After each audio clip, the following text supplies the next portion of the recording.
Battlewise Valor. I see a 2 Gods Willings. I see a Heliod, God of the Sun, Heliod's Emissary, Hopeful Eidolon, 2 Lagana, Ban Elder, 2 Observant Alseed, 2 Phalanx Leader. All right, so he is aggressive. All right, so 2 Phalanx Leader. He has a Coordinated Assault. That's the double targeter in red. He hardly has any red cards. He's just playing white. He's just white. He's a red-white heroic deck. He's just white. Excuse me, a white-red heroic deck. Yeah, like with a little R. the lowercase r. The lowercase r. Here's a Hopeful Eidolon to start the show for Max. And I think it's because of those Phalanx Leaders he's playing that Hopeful Eidolon is a 1/1 lifelink, nothing else. Like, I just need creatures because they're going to get bigger. These combat tricks I play don't work as well when I don't have lots of creatures. Ooh, gross. No 2-drop, though. Here comes Swatkins with the... Oof. That guy's a little bit bigger. Me, oh my. 3/3 Defender in the house. Yep. Now, Swatkins with no way to activate the Return Phalanx. It is actually just as Defender. Yeah, well, it's serving pretty well as a Defender right now, and now Tietze doesn't have a 3rd land either. Yikes. What did we keep over there, Max? That's the question. Swatkins going to tap some lands here. And now there is your Blood Toll Harpy, so each player is going to lose 1, which is what Max wants to happen. But now, Swatkins has a body on the board. Not the best of blockers, but he can get a little bit more aggressive now and take advantage of Max having mana troubles. But it looks like Max did draw Plains, so he can't play Magic again.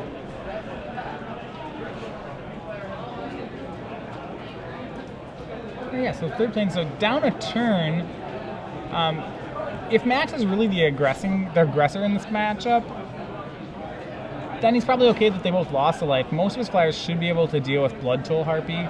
Return Phalanx is an issue for him, but the real danger is that every turn, and he doesn't know it yet, so every turn just gives his opponent time until the Gray Merchants start coming around. Yeah. Laguna Band Elder has shown up here, 3/2 for 3 mana. Yeah, and he has the Hopeful Eidolon, so he gains 3. That card will trade with everything. It's a 3/2 for 3. It generally deals some good damage and trades with everything. Yep. Coming in the air is Swatkins with the Harpy, so he's going to knock Tietze down to 21. And Swatkins just going to pass the turn back, representing some sort of trick of some nature. I'm not even positive he has a trick. I think he's actually just building up to Gray Merchant. And it's interesting when you're playing a deck with so many Gray Merchants, you try to not trade, and we're actually seeing no trade here from Swatkins. Yeah. He has a Gray Merchant in his hand, so yeah, and I'm with you now as well. Now here's another one of the 3/2, the Laguna Band Elder. White can gain life too. Unfortunately, 3/2s do not tangle well with 2/4s. They do not, nor does a dome like this does. So a drain of 4 here.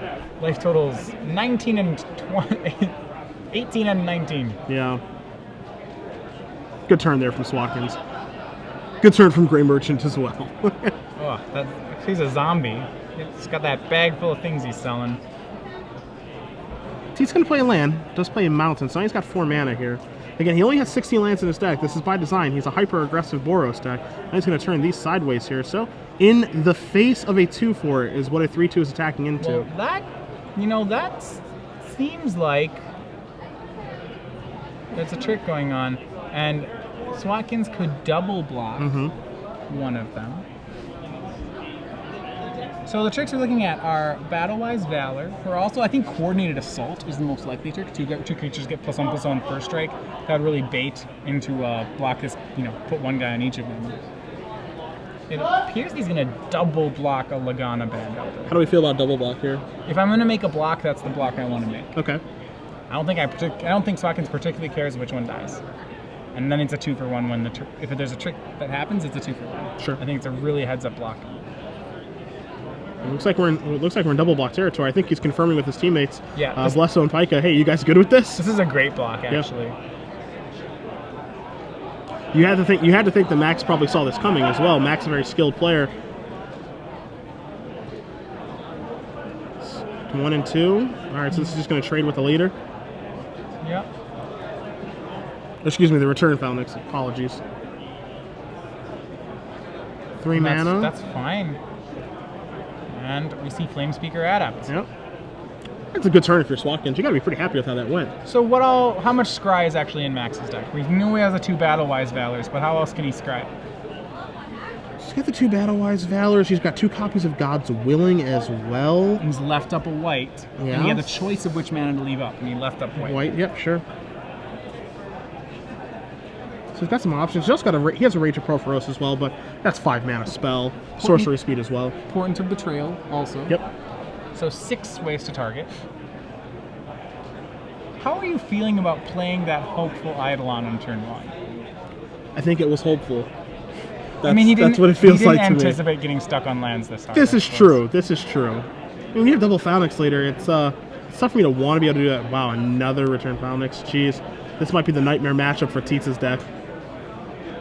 Knowing your opponent has 2 copies of Return Phalanx, just a 3/3 wall to try to get through is really hard to do. The Return Phalanx turns out to be a pretty decent card. We've seen a lot of players playing it today without any blue mana, just as, saying a 3/3 defender is pretty good in this format.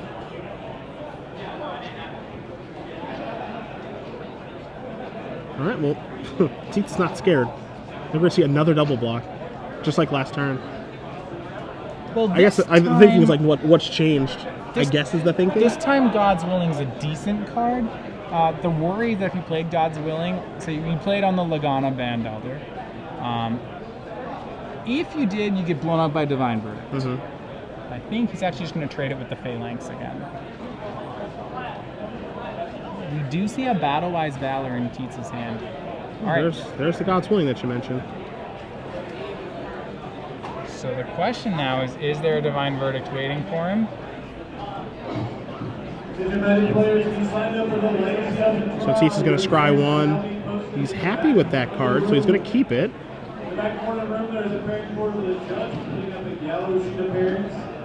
See if Swatkins is going to have a move that he wants to make here. He decides he's not. So Phalanx is going to go to the graveyard. Swatkins is going to take some damage here. Takes 4 off the Adept. Swatkins is actually in a little tight of a spot here. I mean, just depending on how many tricks Max is able to draw into, I agree with you. It's getting difficult here. That is the old Sip of Hemlock. It's going to take care of that creature and deal Tietze 2. 2 in the air here from Swatkins. Well, now 2/4 versus 3/2, sitting pretty well. Yeah, so Swatkins once again has control of the board, but with so many tricks out of a red-white deck, it's really temperamental to say he has control of the board. You know that these decks can really, we've seen a couple times in our red decks, can just push a lot of damage out all at once. You do see Battle-Wise Valor. It's not to say that Tietze doesn't have combat tricks, because he does. This being one of them is bestowing, make his Band Elder a 5/4 vigilance now. Yeah, that's with Observant Alcaides. That puts Swatkins to 7. And now that Battle-Wise Valor is potentially lethal. Swatkins might slow down drastically here. Okay. Vanquish the Foul. That did put the power of Band Elder over 4. Mm-hmm. Scry 1 gonna happen. You guys see Vanquish the Foul. Uncommon. Feels like a common removal spell, but just uncommon. It's a little conditional. Most of the thing, yes, I suppose Smite the Monstrous was a common. Yeah. This one Scry's one. Maybe that makes the difference. Easier to Smite was easy to splash, but this is easy to splash. I mean, too. they already have. I think because they have Divine Verdict at Sure. common. You don't want to. Enough removal at common is good. Sure. Is enough. In for 2 in the air comes Swatkins, leaving back the Grey Merchant yet again. Grey Merchant now staring down 2 enchantment creatures in Hopeful Eidolon and Observant Alcide.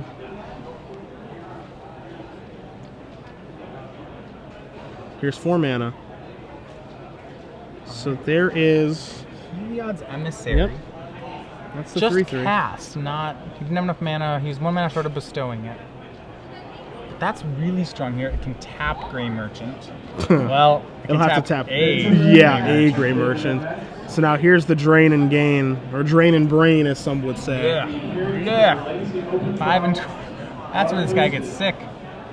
Max drops to 3. Swatkins is to 12. Wow. And those huge life total swings continue. That just changed the game in such a huge way. Where Tietze was starting to come back, it felt like, but now Grey Merchant not only does it gain 5 and drain 5, but also putting a 2/4 body out there as well. Couldn't that thing just be like a 2/2? Draining 5 is a huge number. Yeah. The fact that it has a 4 toughness too makes it such a good guy in combat. Not going to win a lot of fights, but it's not going to lose a lot either.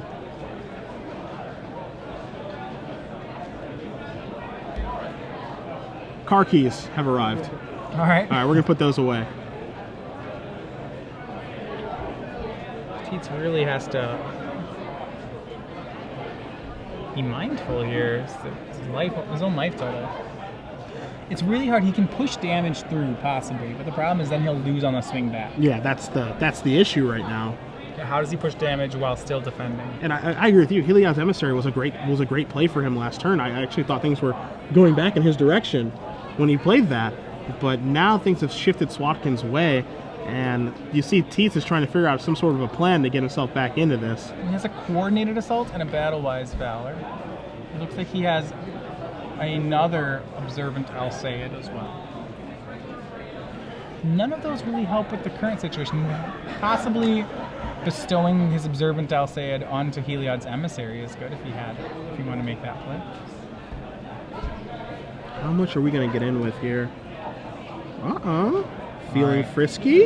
Everybody? Tap a Green Merchant. He's going to go ahead and burn all his combat tricks here if a block is made.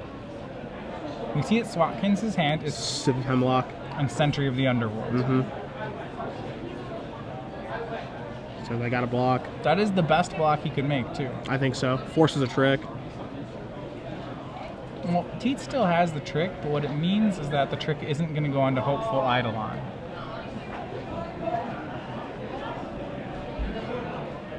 Pump up the jam. We know he has a Battle-Wise Valor. Tietze has 2 in his deck, by the way. Yeah, he's going to have to save that. He can't give Swatkins a third attacker next turn. All right. So there's Battle-Wise Valor. Scry 1. Bottoms up.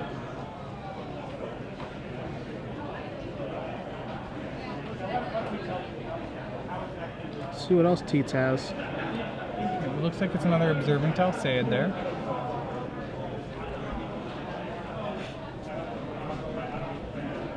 And does he have does he put Swatkins on having another sip of Hemlock? Yeah, that 2 life off Sip of Hemlock is... It's huge. It's absolutely huge. Probably just the game. 3 mana. Yep, and that should do it. Yep. And Yep, Swatkins slams Sip down Sip, and he says, I'm going to use this to kill your guy and attack you in the air. If you're going to make me go through it, and he's not going to make him. So Brian Swatkins is going to win game number 1 over Max Tietze. As we check in on our other matches here, you see Blesso playing Ingram, Pyka playing Davis, and they're still playing. So, wow, these games are going long, my friend. Both these teams are 5-0. If you recall from our round 2 matchup, Swatkins and Pyka both won 2-0 convincingly. Yep. Actually, Blesso's deck was struggling a little bit, but never had to finish the match. We do see, though, some rares here from Pyka. Spear of Heliod and Anax and Cymede. Yes, I believe. Yeah. Anax and Cymede in play. So let's see what Jim Davis is up to here. You see some mana in his deck. He's got a Polish Crusher and an Embo.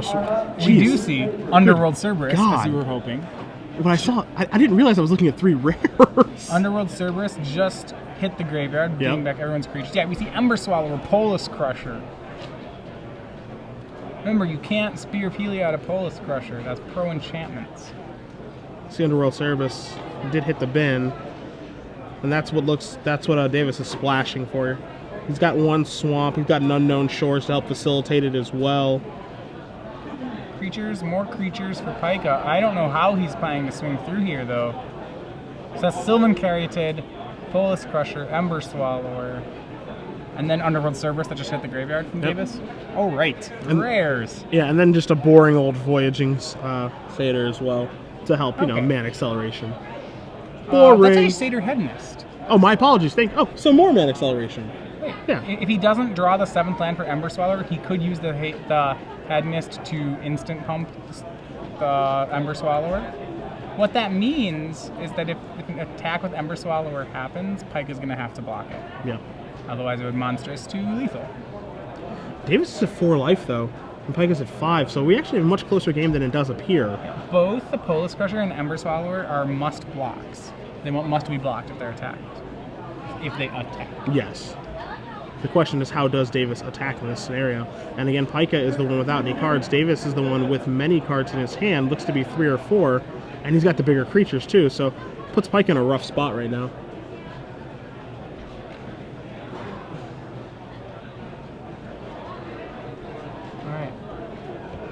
Decisions here for Davis. Davis is a methodical player.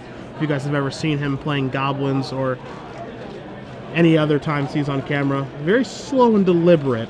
Make sure that he makes every play correctly when given options, and he certainly has some right now. This is a very, very delicate spot when he's sitting at 4 life, Pyka at 5. But again, Davis has the 2 biggest creatures on the battlefield.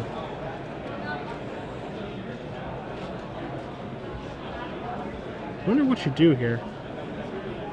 Well, I mean, I think you swing with Ember Swallower and Polis Crusher. There doesn't seem to be much reason not to. They can only block 1 creature, so you might as well start eating his blockers if you have the opportunity.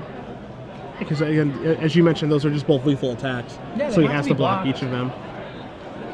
Looks like he is talking with his teammate in the middle there, Max Tietze. You see Ingram in the far back battling his match out. Those Feral Invocations he has? I believe that's the case. I'm taking a look at his deck list right now. Not particularly strong right now, if that is okay. He has a Feral Invocation in his sideboard. Okay, so that must not be. We'll get... Yeah, not sure. He has four copies of Nelea's Disciple in his deck. That might be what it is. Yeah, he has Nelea's Emissary. He has a Sedge Scorpion. Time to Feed. Disciple's huge here. Yeah, those are not. That's an Nelea's Disciple. Yeah. You're absolutely right. So he's a lot more life than we think. Yeah, I was gonna say, how much are those things gaining? It looks like 1, 2, 3, so each. 5. The first one gained 5. Second one gained 7. Yeah, and he can cast them both, so he can gain 12 right now. That's pretty enticing. I think you still swing your 2 creatures first. I think you start there, yeah. Especially when you know your opponent has no cards in the hand, so all the information is on the table for you to assess. I think that's where you begin. But I could also very easily see him say, okay, gain 12, go to 16, go, next turn, bash, and be happy doing that. Yeah, maybe he just doesn't want these to trade. It's very close. The idea of swinging Polis Crusher is that next turn you can just swing Polis Crusher into a monster for sure.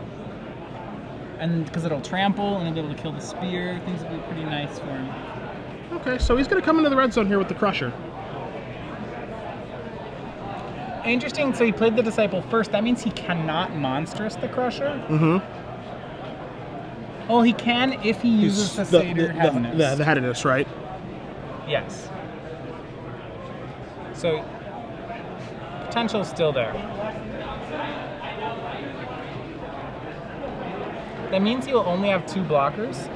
It's a little dicey. Yeah, I think he's okay. I mean, it still has to be blocked. Yeah, like this has to be blocked, so it's going to eat a guy.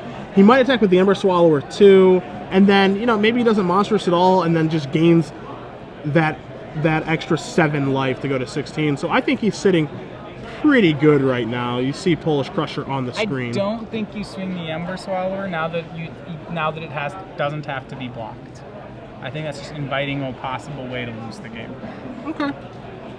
Because right now, if he has to make the Polish Crusher monstrous, he's down to 1 blocker. So time to block?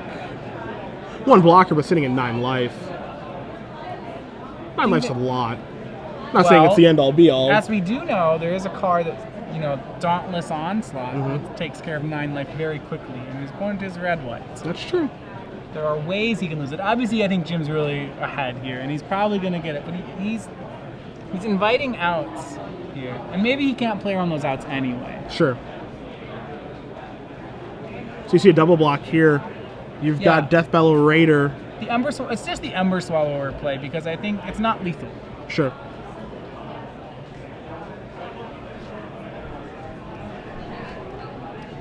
Deathbellow Raider and a Crow and Hoplite are going to get in the way of the Polish Crusher. And of course, because Spear of Heliod is in play, it's making those creatures actually bigger and be able to fight in combat against this Polish Crusher, excuse me. As you see, I ordered the Hoplite first, then followed by Deathbellow Raider. Remember, these guys are +1/+1. They're bigger thanks to Spear of Heliod. Mm-hmm. So you have a 2/3 and a 3/4. All right, so Jim. Wow. Just going to trade it with the Hoplite. So Pyka at a 1. Yeah, so what this means is that he missed out on gaining an additional life and traded his Polish Crusher for the Hoplite. So a little bit strange there, I think, that trade. Like, because I don't think he doesn't have to attack the Polish Crusher. Like, he could have just gained up to 16 pass and then next turn just shove with everybody if he wanted to. See what it's going to be. Looks like 3 life gain for Pyka. Get that in there. Get that death It's over a there. 3/4. Yeah. Double block, or you can just take it. I would just take it. I mean, you have to. There's no way that Pyka has enough blockers. It seems unlikely that Pyka would have enough blockers. Yeah. I don't think there's something that exists to knock Jim from 15 to dead this turn. Just off the Minotaur swinging, probably. Yeah. I think it's safe to go down to 12 here. And Laguna Ban Elder was the draw for Pyka, so that'll put him back up to 4, which means he can take a hit from Annihila's Disciple. Ooh, so there it is. As long as he doesn't miss his trigger, which Pyka did not, so he's going to go up to 4. Pass the turn back. So Davis is going to quickly untap. He's going to draw his card. Forest is the draw. Yeah, and he still has Perforos's Emissary in hand. So, and he has enough mana to bestow it. Remember, it bestows for 7, not 6. But that makes one of his guys have to be double blocked. Is there a way out here? You see Jim has 5 creatures, but Sylvan Carrier can't attack. So you see he's going to put... Okay, so these are my 3 biggest guys that you have to block. So this onto here. And yep, that's going to do blockers, it. So that's 4. So Jim Davis is going to win game number 1 against Chef Pyka. To even things up for his team, as you see Ingram and Blesso are still doing battle, and we haven't even taken a look at their deck yet. Yeah, so we saw Blesso's deck from way back in round 2, but for those of you who weren't with us then, we'll go back over it. He's playing a blue-green tempo deck. Oh, I loved his deck. His deck is playing, it just has the 1 Voyage's End, but for the most part, it was a green deck. He's playing Voyaging Satyrs, 2 Sylvan Caryatids, and just ramping into Nessian Asp. Really, an Arbor Colossus. Nessian Asp and Arbor Colossus. Remember, we originally thought it was a little low on late game. Yeah, he was really just trying to tempo his opponent out as best he could. Didn't really want to get into a late game situation, which is what it looks like has exactly happened here, Matthias, against Peter Ingram and his blue-black deck that has 2 copies of Great Merchant of Asphodel. Take a look at the board here. This looks really favorable for Ingram. The mana creature's so good in the early game, not great cards in the late. And speak of Grey Merchant and the Chalice here, it's going to come in and gain 5 and drain 5. Yeah, it's very hard to go late with these blue-black decks. They're probably the grindiest of the decks in the format. We saw that with in round 1 too with Huey Jensen's deck. He had a little bit of a white splash in this, but for the most part he was a blue-black deck that was looking to go long against his opponent. Looks like Ingram is employing the exact same strategy, going to make it so that his Return Phalanx can attack, and looks like he's going to attack with a little bit more than that. Yeah, he's forcing all the blocks here. He's at 16. He can afford to take that 2 damage on the counter swing. Pretty difficult spot here for Blesso. For Blesso, it looks like is that 2 Sylvan Caryatids in play? That's 2. Yeah, that's what I thought. That is 2 Sylvan Caryatids. Any splash for his deck? Nope, no splashes. He has 2 Horizon Chimeras, and as we saw the first time he played, he has a Prophet of Krufix. Okay. That's the Seedborn Muse. That's a fairy Seedborn Muse. Yep. Card. Exactly. So some damage is going to come across. It looks like Omen Speaker is going to get a hit in. So all that work, 1 damage across, puts Blesso down to 4. Ooh, and some more beats in Horizon Chimera. This is a win condition that I can get behind. Yeah, you're a fan of this? 1/3s and 1/5s and things that come into play. They all had come into play abilities, and now they're just really subpar bodies left behind, but they're gonna get in there. You're always on your grind, Matthias. Because you're out of relevant creatures. This army, it's like when you kill someone with Augur of Bolus. You know? Well, that's just the worst feeling in the world for the opponent. I have 3 Augur of Boluses, and then I just draw kill spells, and I hit you with the Augurs. Bam, game over. You say that like you've done it before. That has happened. Yeah, I'm fully aware. As they're going to activate the Return Phalanx and going to get in with everybody again, going to make some blocks. You wouldn't want to play a creature that's just good at attacking, because that means you had to waste a card on playing a creature when you could be playing a sweet spell. I see your philosophy. Your life's work. So as long as when Augur draws a card, you didn't actually waste a card on it. You just spent some time. You're like, and now you have a win con. You didn't even have to spend time. Oh, you've drawn That's a card? That's why Drown Yard's a sweet card, and we're really sad to see it go. You've drawn a card with Augur Bolas before? I mean, I actually... Okay, right. So maybe he's a bad example. That's really impressive. You're one of the few people in the world to hit with that. Yeah, I used to say that Augur Bolas is just should just be Seacoast Drake, because at least Seacoast Drake has flying. Yeah. He's strictly worse. All right, so our first time, Max Missed Out lost game 1 to the never-ending storm of Grey Merchants, but perhaps he will be saved by some divine intervention from Helios, the god of the sun. Yeah, Heliod is not happy. Yeah, that's okay. Not the real one, the fake one. Yes, Heliod is not happy. As here's a sip of Hemlock. It's going to take down that flyer. I want you to know, this is the first god that we've had on camera. This is number 1 right now. I've been waiting for this all day to see exactly how good these are. Decorated Griffin gets hit by a sip of Hemlock, a swing of 2. And but only did 1. The Decorated Griffin protected for 1. Yep. So Heliod's going to make a 2-1 on the end step there. 2-1 White Cleric. It will have Vigilance because of Heliod. Yeah, those creatures look like they're a black-white token. They're not. They're just white. It's just shiny because it's made by a god. It's pretty. Yeah, it kind of, to me, looks like it's a black-white card, so that's a little confusing, but it's not. It's just a 2-1. 2-1 White Cleric that currently has Vigilance, and we'd like to believe it always will. How sick would it be if those guys had mana costs? Oh, man. I've always thought about that when I saw that card. Like, they turn on the god. I'm like, no, that's broken. Yeah, that would be broken. I also don't know how you would actually be able to do that. Like, it would just be weird from like a wording perspective. It's like this is a 2-1 that has a copy of mana card, cost. Yeah, that has mana cost of 1 white. Whatever. Yeah, it would be weird. All right, Heliod's going to start pumping out. So it looks like we have like a makeshift mobilization / sacred mesa. I love those cards. You and I hate the way you play Magic so much. I like playing Magic. I don't like it when you're playing Magic. I try to play Magic where I'm playing. I don't see what's confusing about it. It's so gross. Why would you if you had the choice, why would you let your opponents play the game? I feel that way in Cube. I don't feel that way in when I'm playing like Constructed. See another Grey Merchant of Asphodel come down into play. Drain for 4, gain for 4. All right, so he actually played Anvil Rot's Raptor. That card is like, oh boy, it's a 2-1 first strike for flying for 4. I've seen worse cards. Anyone can play it. It's an artifact. Yeah, I get it. Sometimes you need a little bit of filler. Sometimes you need to go to the air. Sometimes you need to defend the air. Sometimes they Spark Jolt. It has Vigilance too. Don't forget about that. Yeah, sometimes they Spark Jolt it, and then you feel silly, don't you? Well, yeah, but it hasn't happened to me yet, so I don't feel silly yet. See, Tietze is going to add some mana here. Yeah, so one of the contents of playing with Heliod is that you just end up getting a lot of cards left in your hand because you just keep making 2-1s instead of casting your spells. And we see that really happening with Max. He's got a couple, looks like a Wingsteed Rider. I think we have at least one Alseid in his hand. Yeah, he does have one of the Vigilance guys. 2/2 Vigilance Alseid in his hand. See if he's going to cast it or not, if he'd rather use it for the Bestow effect. I think Bestow is probably better at this juncture. He has as many 2-power ground pounders as he could want. Yeah. I can't imagine why would you tap 3 mana to make a 2/2 Vigilance when you could make a 2/1 Vigilance for 3 mana and not use your card? Yeah, I'm with you.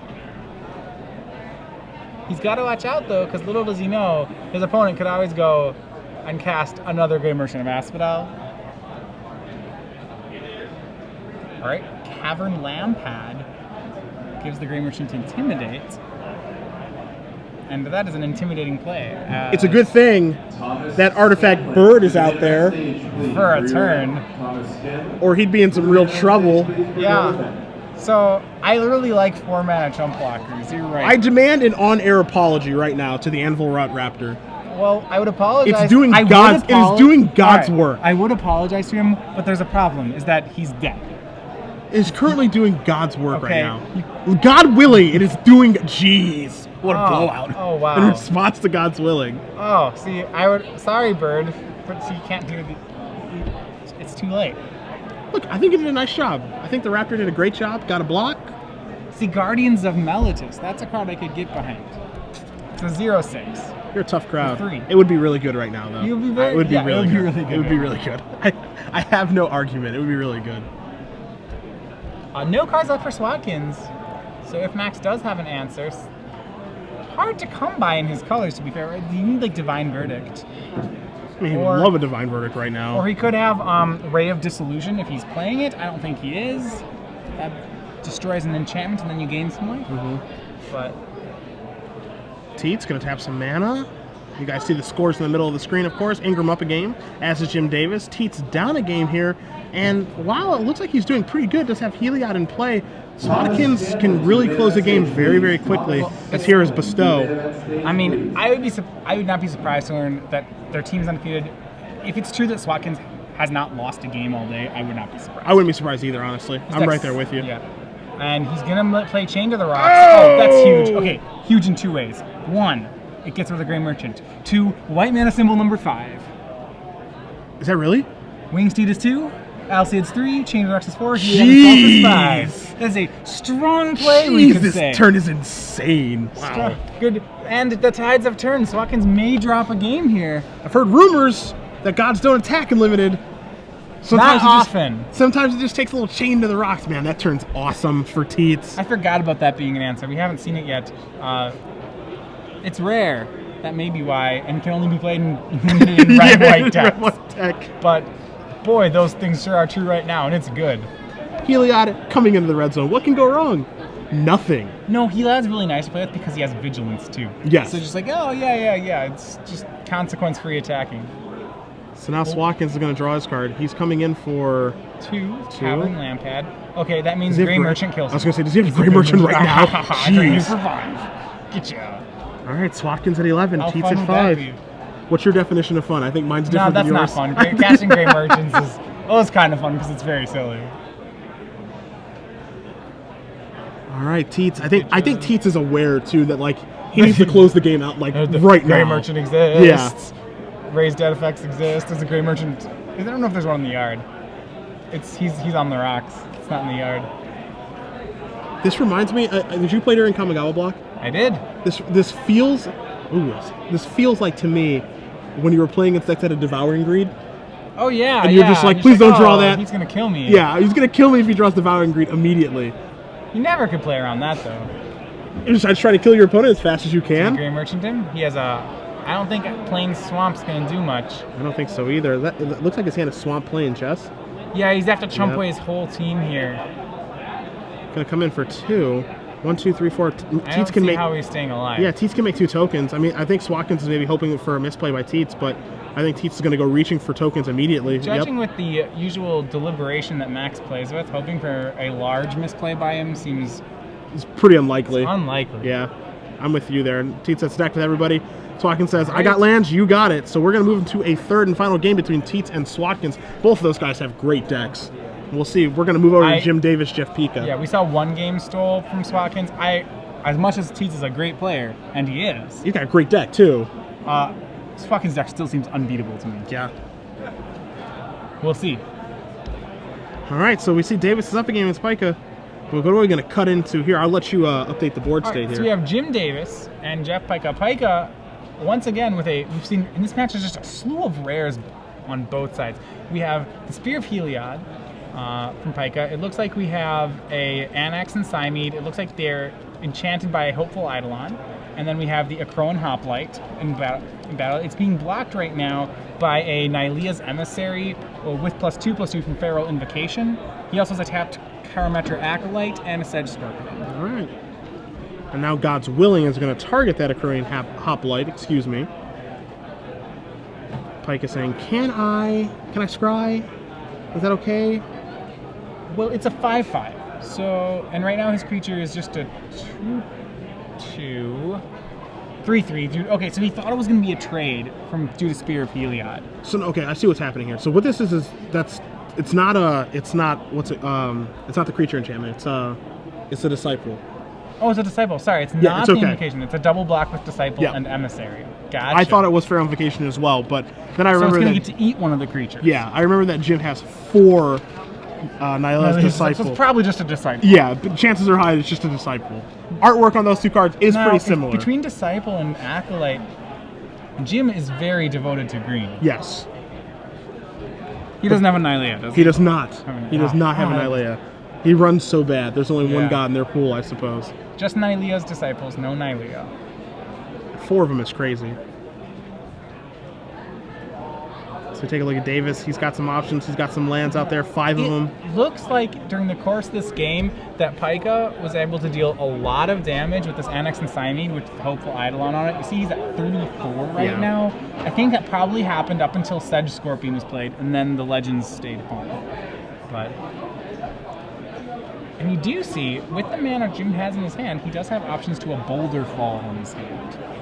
Boulder Fall is hugely expensive, but in a ramp deck is actually a pretty good card. So, you know, for example, I told you, hey, do you want to play this Arclight, you know, this Flames of the Firebrand that does 5 damage? And you'd be like, yeah, that sounds pretty good. And I'd be like, oh, and it's an instant.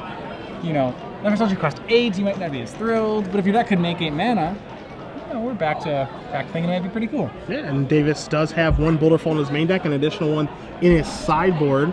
So we'll see.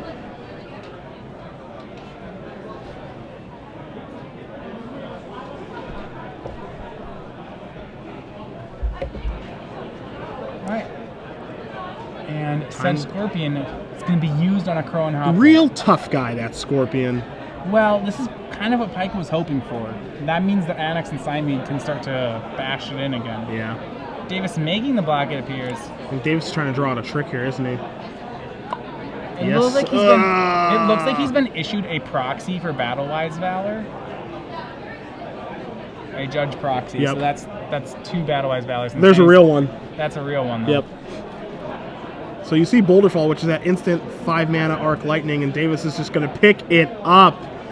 As that Boulder Fall gets countered, you see a little bit of frustration there. Double Battle-Wise Valor, gonna be good enough. Yeah. So in case people were wondering what was going on with, so sometimes a judge can issue you a proxy. There are a couple situations.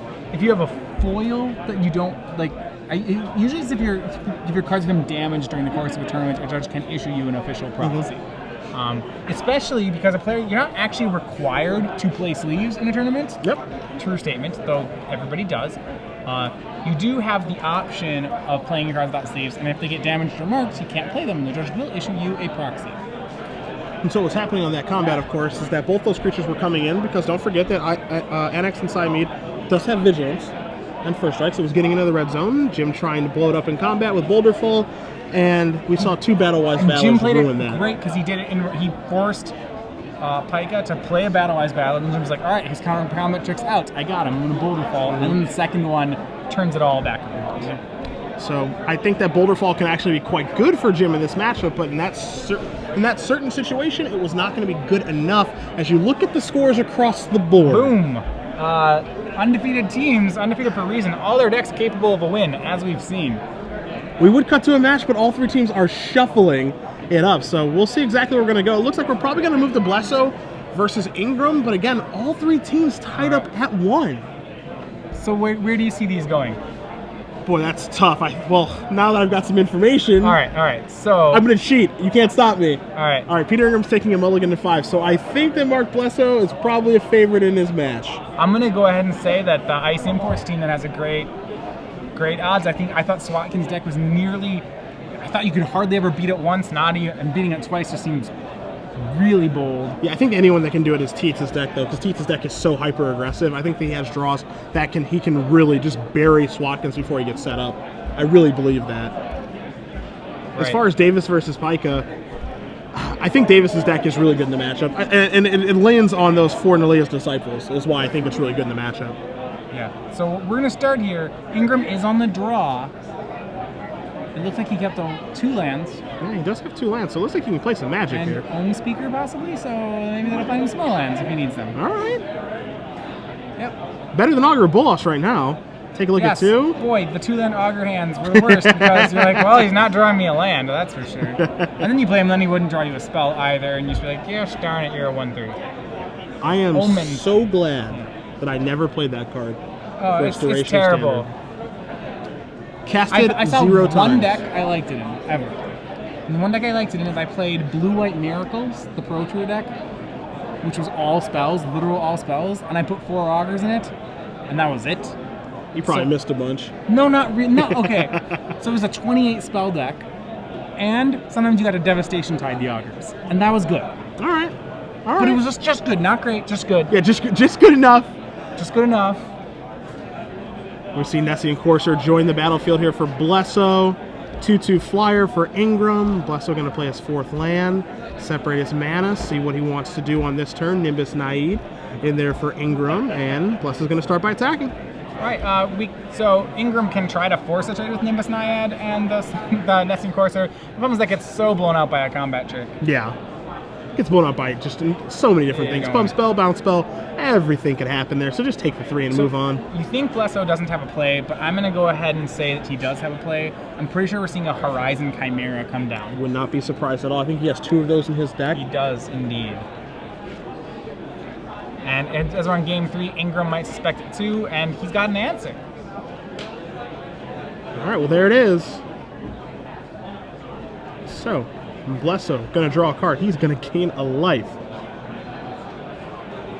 Going to play an island, so land number 5 is here. It looks like he's got a hand of 3 spells and 1 more land. Yeah, now remember, it's actual, like, Ingram has a chance here, because as we saw, Blesso's deck was really heavy on mana ramp and kind of light on threats. You see, as this game goes late, Blesso's going to draw cards that are less and less relevant.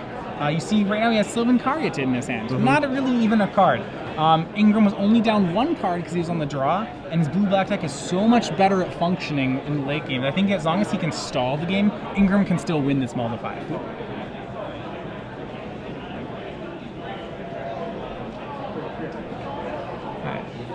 But we see boom, shredding wins. So kind of like Plummet, kind of not. 7 damage to a flyer, but it shreds through the Coastline Chimera. And now there is that Sylvan Caryatid passing the turn back. So yeah, that is our Plummet of the format. Yeah. One mana more, still an instant. Doesn't actually always kill a flyer, but good enough. Probably kills a flyer. So here comes a Disciple of Phoenix. There might be certain monstrous flyers it doesn't kill. I don't know. It kills pretty much everything. It's pretty much I believe that I would like to believe that it kills pretty much everything. He could have Triton Tactics to Coastline Chimera, and then has toughness 8. I don't know. There are ways. We found a hole. That's not even good. Of course, you found a way to base it around Triton Tactics. If you have 2 Chosen of Heliod's on it, then it's a 1/9. Into the red zone we come for Blesso. Let's hope he doesn't forget to gain a life every time he does draw a card. Not that it's particularly relevant in the matchup. I really don't think it is. If Ingram wins, it's going to be the long game. Sure. But you should remember to gain life you should remember to do things when you can do things. Yeah, I mean, they're passing out things for free as Ingram goes down to 8. And it looks like a Feral Invocation still in Blesso's hand. Yep. Which Ingram knows about from the that's cycle. Actually out of the sideboard. Interesting, against a blue-black removal deck, he's chosen to go with auras. I'm sure there's I'm interested. I don't know. Yeah, maybe trying to take him off guard. Bless is going to untap. He's going to draw a card. Does have that Feral Invocation. Drew an island.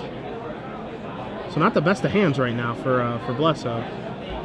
He can't get into the red zone here with the Nessie and Corsair, which he is going to do. Going to leave his Horizon Chimera at home. And let's see what Ingram wants to do here. Sitting at a pretty unhealthy 8 life. He's trying to undo a mulligan to 5.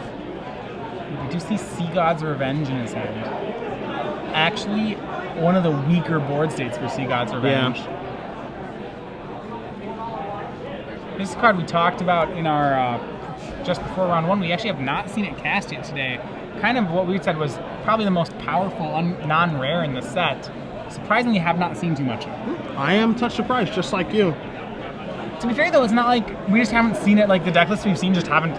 It's like no one opened them. Yeah. So let's see what Ingram wants to do here. Really, really thinking this turn through. Well, he's almost stable, and that's. Yeah, it feels like he's almost there, right? Yeah. I mean, Blesso really took his foot off the gas when he didn't attack with the Chimera. He didn't want to attack into open mana, which seems right, but problem is he's pushing 0 damage when he doesn't attack. Yeah. You know, Ingram just like drop lands and keep passing back, and things don't get better. All right, so there is another Stone Keratin. And this was the time when I said that Blesso's draws really just are lacking. We see Stymied Hopes. Yeah, that's a Force Spike that scries one. I think Ingram just needs another card, so that's fine. Yeah, I think Stymied Hopes is really not very good. I think it's ambitious. I'm not sure why. That's really... okay. I mean, I don't love it. I think it's super ambitious. I think it's a card that, based off of how Blesso may have played an earlier game, Ingram felt like he could get him with. Yeah, I mean, like, that's for the same reason that you always see those sort of effects like Rune Boggle or similar he has effects. 2 in the board. They aren't main deck. Yeah. I'm certainly late game because Blesso just has too much mana late game. It's not good, but maybe Ingram's just worried about losing the early game. Yep.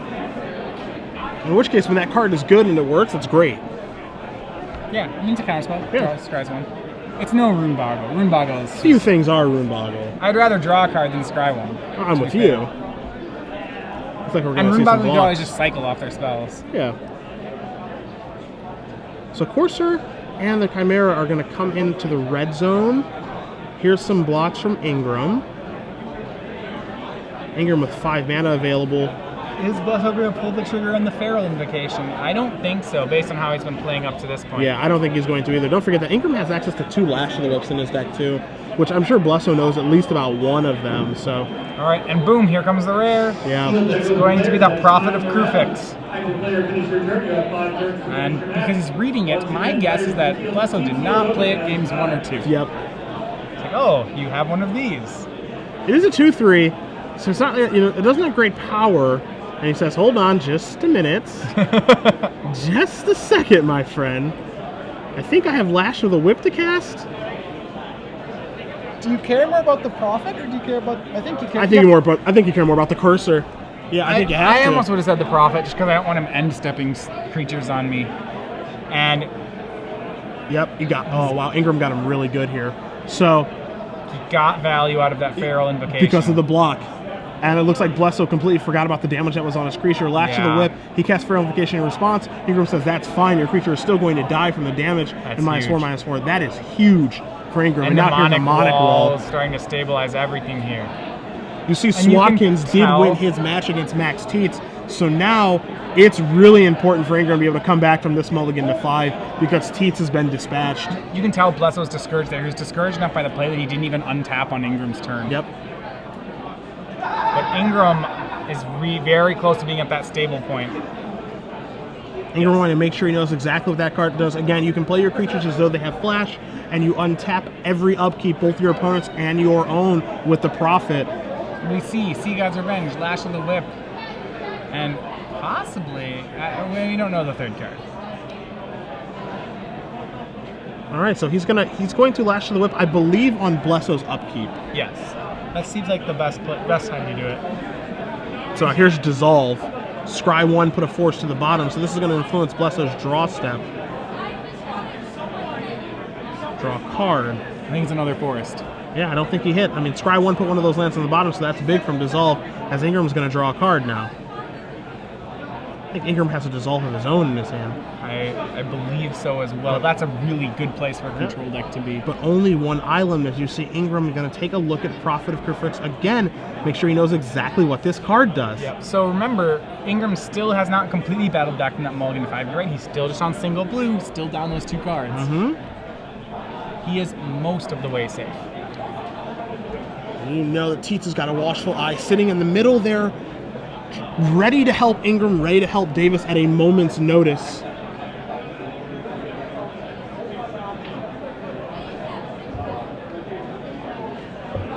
So Ingram asking, making sure he knows exactly what this card does with the Prophet.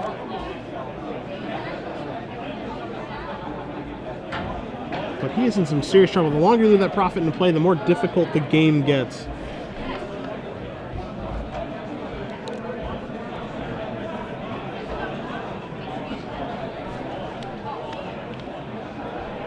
So what is he going to do here? Really, really deep in the tank. Going to play a Swamp to start.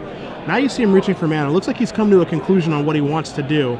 6 mana being tapped. And he's So just Sea Gods. Wow, just just one. wants the scry. I don't think, because he's at 5, I don't think a triple bounce is ever really going to happen because Yeah. of how profitable Kufix works. Yep. I think he doesn't ever see a good opportunity to cast it. So what we said was one of the best uncommons really used to little effect there. Fade into Antiquity, the draw for Blesso, not any help. Yep. At least not at this point. So now there's your profit. Going to come back into play after being hit by Sea God's Revenge. Trigger's going to resolve. Blesso's going to untap his stuff. Shields are back up. Ingram draws an island finally That's for what dissolve. he kept on top of Yep. the scry.